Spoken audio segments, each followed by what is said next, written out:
Say goodbye to your credit card rewards. Greedy corporate mega stores, led by Walmart and Target, are pushing for a law in Congress to take away your hard-earned cash back and travel points to line their pockets. The Durbin-Marshall credit card bill would enact harmful credit card routing mandates that would end credit card rewards as we know it. If you love your credit card rewards, tell your lawmakers, hands off my rewards. Tell them to oppose the Durbin-Marshall credit card bill.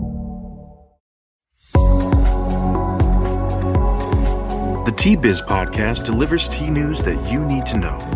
A recap of the week's major headlines with commentary and cultural trends hosted by Dan Bolton. It is the voice of origin for tea professionals and enthusiasts worldwide.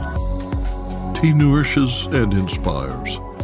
It is an ancient plant-based medicine that simultaneously heals and energizes the body as it soothes the mind. Making fine tea is a blend of artistry and craftsmanship.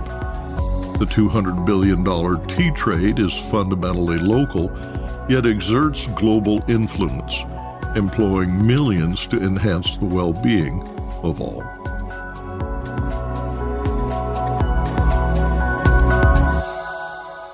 Hello, everyone. Here are this week's headlines. Good riddance, El Niño. Beware, La Niña. Tea sales globally are projected to slow, and African tea stakeholders sign a pact to combat child labor. Plus, winners of India's Tech Brew Hackathon are announced. India's Tocklai Tea Research Institute in Jorhat announced this week the winners of a Tech Brew Hackathon competition hosted on International Tea Day. With their innovative solutions, the winning students receive 50,000 rupees for tackling their choice of 5 industry challenges. Teams from 20 universities participated in submitting projects that address tea waste, marketing and promotion, pest control, and climate change. Judging was by a panel of 9 tea industry experts. The top 3 teams are Team Orthodox, representing the Assam Science and Technology University, with a novel non-chemical pest control solution. The second prize goes to Team Neurolingo at the PSG Institute of Technology and Applied Research in Coimbatore for designing an integrated weather and crop health monitoring system. Team Doodle, also from PSG, proposed a network of sensors that monitor plant conditions for growers, signaling areas of concern.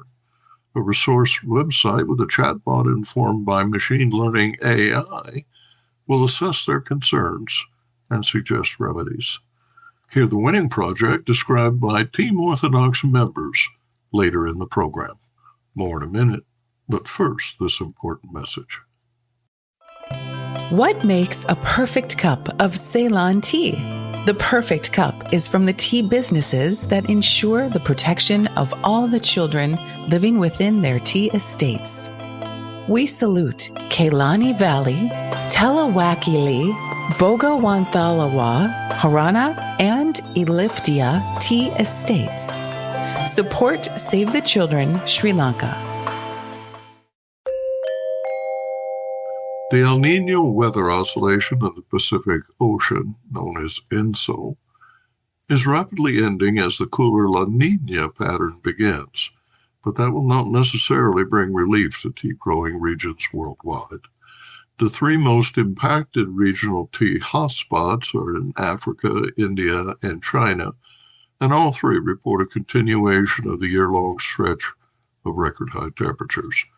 May's average temperature again set a record for the month and continued the string of 12 monthly record-setting average highs. According to research published in the Journal of the American Meteorological Society, quote, tea production is influenced more by the cold phase than the warm phase of ENSO, whereas the warm phase greatly influences rainfall. Productivity and tea quality declined during both climatic events. A shortage of water and high temperatures during El Niño primarily reduced crop growth. In contrast, excess rainfall during La Niña reduces the capacity of tea pluckers, increases labor and maintenance costs, and lowers tea quality. The European-based Copernicus Climate Change Service said the average global temperature for the 12 months that ended in May was 1.63 degrees Celsius, about 2.9 degrees Fahrenheit, above the pre-industrial average, making it the warmest such period since record-keeping began in 1940. Meanwhile, the World Meteorological Organization reports an 80% likelihood that the annual average global temperature will temporarily exceed 1.5 degrees Celsius above pre-industrial levels for at least one of the next 5 years. The global near-surface temperature will be between 1.1 and 1.9 degrees Celsius higher than the 1850-1900 baseline, beating 2023, the warmest year recorded. Quote, in 2015, the chance of such a breach was near zero, United Nations Secretary General Antonio Guterres said in a speech marking World Environment Day on June 5th. Guterres called for a global ban on fossil fuel advertising. He says a 30% cut in fossil fuel production by 2030 is necessary. Sales of tea globally are slowing, according to market research firm Global Data. In a newly released report, Global Data estimates a decline of 4.8% in the compound annual growth rate, CAGR, of overall value sales for tea from 2024 to 27. According to the report, overall sales will reach $72.5 billion in 2027.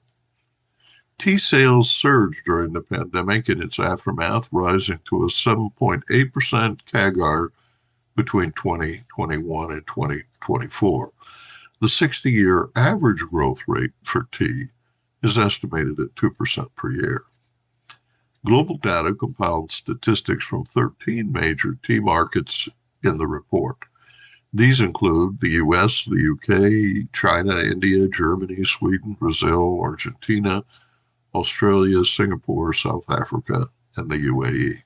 Quote, across most non-alcoholic beverage categories, Global Data predicts a slowdown in the CAGR of overall value sales among 13 key countries studied in the report. This global decrease in predicted sales can be attributed to consumer cutbacks in the wake of inflation. Inflation around the globe is expected to fall in the coming years. Consumers have become more spending savvy and are looking to make the most out of their budgets, coupled with the more adjusted pricing, which will bring value growth closer to volume growth again, end quote, writes Just Drinks, a publication owned by parent Global Data. In the UK, tea sales increased 12.3% between 2023 and 2024, despite volume sales declining by 1.6%. The US is similar, with value growth estimated at 7.4%, but lagging volume growth of 3.8%. In the U.S., however, tea marked the highest volume growth in the last year of all non-alcoholic beverages in the Global Data Survey. Tea stakeholders in Kenya, Uganda, and Malawi signed a communique on May 30th identifying best practices for reducing child labor and preventing forced labor. Representatives attending the Innovative Solutions to Reduce Child Labor and Forced Labor Forum in Naivasha, Kenya, described the Tea Triangular Agreement as a practical exchange of knowledge and good practices focusing on the tea industry, a crucial economic pillar susceptible to child labor due to its extensive supply chains and significant employment potential. The communique is based on a study revealing the pervasive issue of child labor within the tea industry. Quote, global estimates indicate a disturbing increase in child laborers from 152 million in 2016 to 160 million in 2020, with a marked rise in sub-Saharan Africa due to systemic inadequacies, poverty, and educational barriers, end quote. The release, distributed by the International Labor Organization, says the communiqué, quote, reflects a comprehensive approach to eradicating child labor, emphasizing the importance of continuous knowledge exchange, the enhancement of interagency cooperation, and the cultivation of socially responsible and ethical tea production practices. The specific strategies that were discussed include optimizing value chains, especially for small-scale farmers, and ensuring compliance with international standards in tea production, end quote. Key provisions include an annual exchange marking the progress of participating countries to facilitate ongoing engagement in the global fight against child labor, particularly in the tea sector. An online digital resource library for sharing documents, analysis, and strategies proven successful in combating child labor. A unified communications campaign to coordinate awareness. The campaign will be aligned with global observances like the World Day Against Child Labor and International Tea Day. And finally, government-level coordination is needed to implement strategies, with the International Labor Organization providing leadership and support through its ACEL African Secretariat. The ILO release said the initiative aligns with the South-South and Triangular Cooperation SSTC principles, emphasizing mutual benefit, respect for national sovereignty, and development effectiveness. As the partnership progresses, it aims to serve as a model for similar collaborations worldwide, proving that shared challenges in child labor could be effectively addressed through shared commitments to sustainable development and social justice. Next, Arvinda Anantharaman in Bengaluru reports on this week's India Tea News.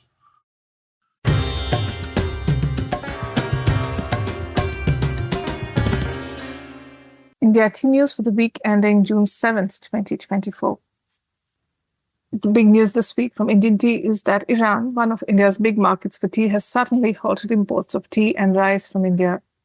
No reason was given. All the government officials have been quoted as saying this could be a retaliatory response as India stopped imports of kiwi and peaches from Iran. Another point raised was that Iran wants India to restart buying oil. The Mint reported that Iran's rice imports for April to September 2023 stood at a little over $640 million, while tea imports for January to September 2023 stood at $66.39 million, and that's valued just second to the UAE. So the tea bodies are now waiting for responses from Iran on the actual reasons for stopping imports so they can fix the issue. On the topic of food safety, which is dogging the Indian tea industry, this week representatives from the Northeastern Tea Association have submitted a memorandum to the Assam State Agriculture Minister with an appeal to prohibit the stock, sale, and distribution of 6 pesticides. That includes cypermethrin, fipronil, and acetamiprid. These pesticides are banned for tea. The association has said that testing of teas has shown above MRL values that indicate the use of these chemicals in tea cultivation. The association has also said that these 6 pesticides contribute to much of the problems attached to the lack of food safety compliance. And lastly, Kangra tea industry is awaiting some interventions from the state government to revive and promote their tea industry. In recent years, the land and the tea cultivation, therefore the crop, have both dropped significantly as tea cultivation is losing its viability. In fact, 3 of the 4 government factories also remain closed. The association has asked for revival of these factories and for greater support, particularly in increasing tea tourism opportunities for the state, not unlike what West Bengal has done for Darjeeling or Assam has done for the state. And now, a word from our sponsor. Hi, I'm Nish. I grew up in an organic tea farm and founded Nepal Tea Collective in 2016. Tea is not just a beverage for me, but a catalyst for social change, sustainably empowering hardworking artisans like my parents for the past 30 years. I'm on a mission to make the whole world aware of the goodness of Nepali teas and the good that comes from supporting growers in this remarkable land. If you haven't tasted Nepali teas yet, you're missing out. Our award-winning teas are making headlines. Find out why. Visit Nepal Tea Collective's website to get a free sample of this extraordinary taste of the Himalayas. That's nepalteacollective.com. Or just send me an email at nish, Nish, at nepalteacollective.com. Cheers. The Tocklai Tea Research Institute in Jorhat, India, has named the winners of a Tech Brew Hackathon competition hosted on International Tea Day. For their innovative solutions, the winning students receive 50,000 rupees for tackling a choice of 5 industry challenges. Teams from 20 universities participated in projects addressing tea waste, marketing and promotion, pest control, and climate change. A panel of 9 tea industry experts judged the projects.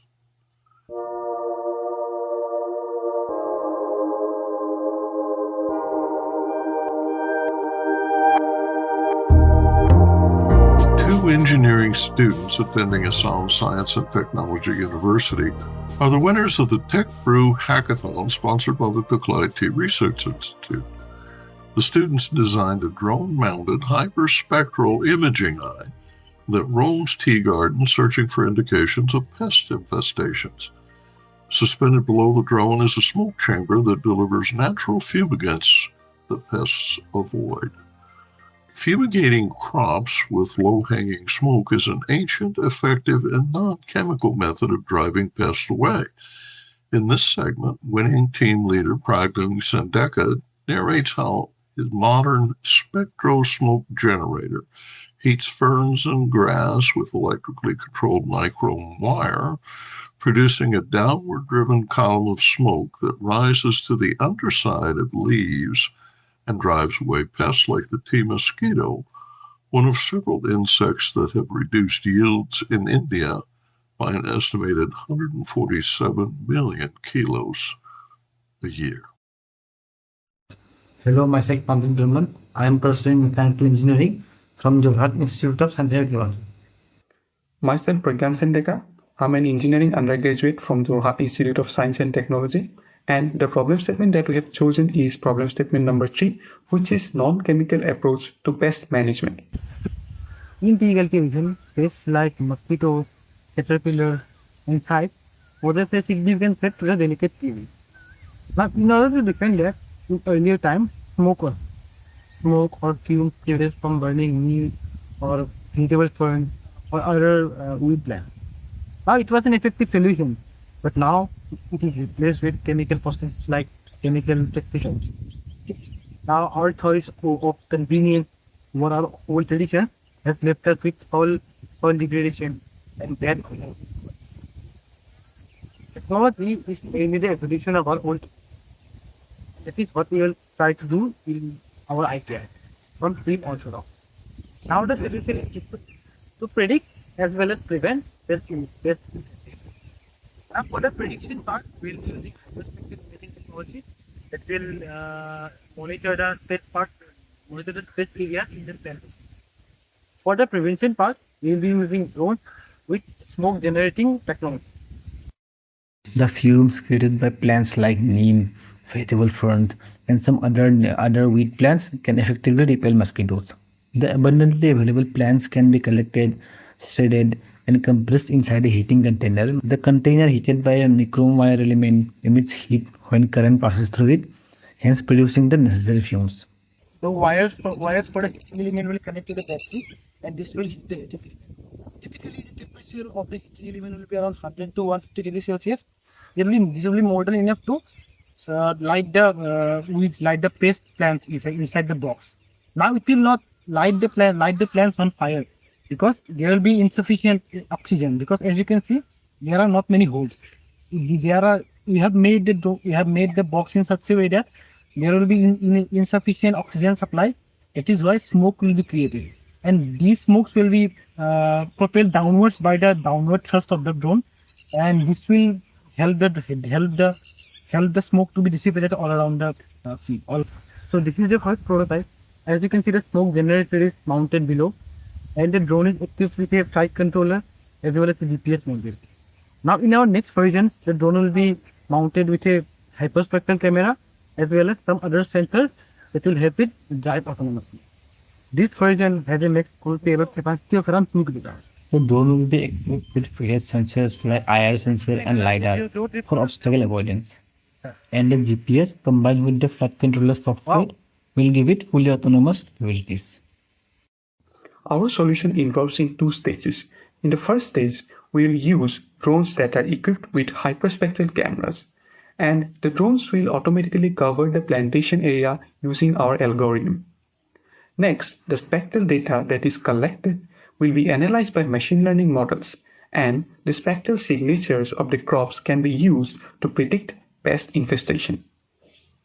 The next stage will involve drones using smoke generators to deal with the pest without having any chemical interference.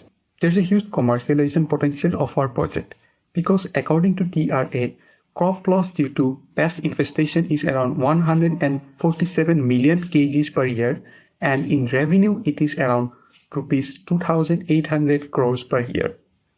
So we can come up with 2 business models. In the first one, there is a service-based business model where we will charge tea garden owners for regular monitoring and insights. In the second business model, we can act as a consulting firm where we will help to interpret the spectral data and recommend necessary actions that need to be taken to deal with the pest infestation. Developing the first prototype costed us around 15,000 rupees. Now our cost assumptions for the minimal viable product is shown in the screen. As you can see, the initial cost is a bit high, but the operating cost is minimally low. That is what makes it feasible for commercial applications like rental, leasing, subscription, and trading, etc.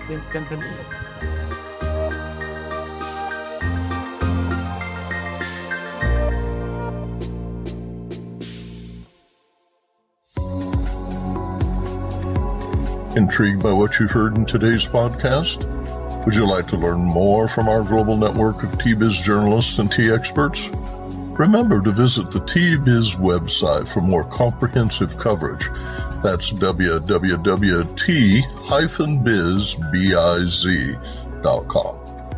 Thanks for listening. Farewell till next week.